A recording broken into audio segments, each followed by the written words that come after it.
Hello everyone, मैं हूं Ashmita civil centre से और आप सभी का स्वागत है हमारे इस यूट्यूब चैनल पे। तो गाइज आई हूँ एक new topic, types of foundation. तो आज हम इस वीडियो में कवर करने वाले हैं कितने टाइप्स का फाउंडेशन है, फाउंडेशन क्या है और उस जितने भी टाइप्स ऑफ फाउंडेशन है उनको किन किन पार्ट में कैटेगराइज किया गया है।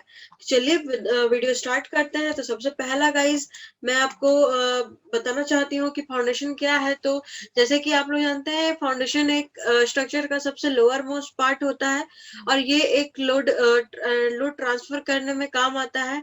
ओके, तो फाउंडेशन गाइज आपका दो टाइप का होता है। सबसे पहला शैलो फाउंडेशन है और उसके बाद डीप फाउंडेशन होता है। तो यहाँ पे अभी हम लोग देखेंगे गाइस कि शैलो फाउंडेशन क्या है। तो आप यहाँ पे देख सकते हैं इमेज में कि ये हमारा शैलो फाउंडेशन है और डीप फाउंडेशन आप देख सकते हैं गाइज। यहाँ पे आपका डीप फाउंडेशन है, जैसे कि हम यहाँ पे देख सकते हैं इमेजेस में कि आपका डीप फाउंडेशन है। यहाँ पे पाइलिंग वर्क हुआ है। तो गाइज यहाँ पे फाउंडेशन के बाद हम लोग अभी टाइप्स ऑफ फाउंडेशन देखेंगे। तो जैसे कि गाइज आप अभी जानते ही हैं कि हमारा दो टाइप का फाउंडेशन होता है, एक शैलो फाउंडेशन, दूसरा आपका डीप फाउंडेशन होता है।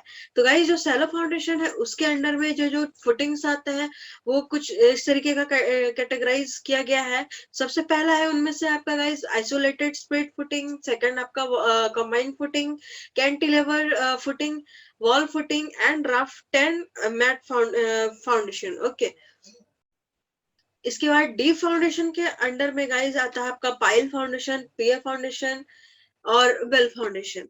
तो ये टाइप्स ऑफ फाउंडेशन था गाइस और उसके अंडर में कैसे कैसे और भी फुटिंग्स कैटेगराइज किया गया है। तो ये मैंने अभी बताया आपको। और इसके बाद हम लोग थोड़ा इमेज के थ्रू भी देख लेते हैं कि ये जो फाउंडेशन है वो किस तरीके का है। तो यहाँ पे सबसे पहला आप गाइस देख सकते हैं इस इमेज में कि आपका पाइलिंग वर्क हो रहा है। आप देख सकते हैं इस तरीके का एक ड्रिलिंग मशीन रहता है जिसके हेल्प से हम लोग ड्रिल करते हैं और इंसर्ट करते हैं। जो हमारा रेनफोर्समेंट रहता है उसके बाद कास्टिंग होता है एंड लास्ट में आपका पाइल फिनिश हो जाता है।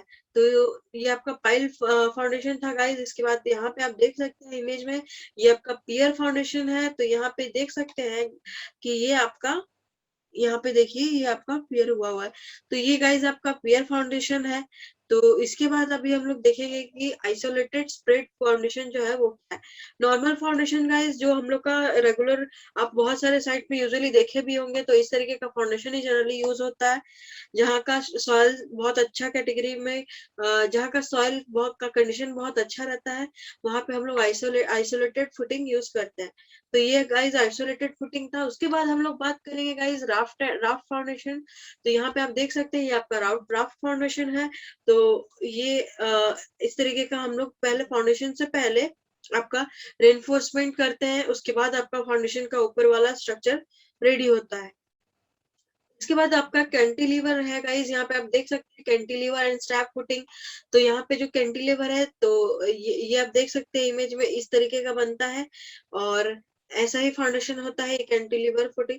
और इसके बाद आप गाइस देख सकते हैं यहाँ पे कंबाइन फुटिंग है। तो कंबाइन फुटिंग जैसे कि हम लोग को नाम से भी पता चल रहा है कि दो फुटिंग को कंबाइन करके जो फाउंडेशन बनता है वो आपका कंबाइन फुटिंग है। इसके बाद हम लोग बात करेंगे गाइस वॉल फुटिंग का। तो यहाँ पे आप देख सकते हैं कि आपका वॉल फुटिंग है जो टोटली आपका वॉल से बिल्ड होता है, उसको हम लोग वॉल फुटिंग बोलते हैं गाइस। अभी इसके बाद तो ये कुछ इन्फॉर्मेशन था गाइस फुटिंग और फाउंडेशन के रिलेटेड। तो अगर आपको ये वीडियो अच्छा लगा हो तो ये वीडियो को एक थम्स अप दें, अपने फ्रेंड्स के साथ शेयर करें और चैनल को सब्सक्राइब कर दें। Thank you and have a nice day. मिलते हैं हमारे नेक्स्ट वीडियो पे।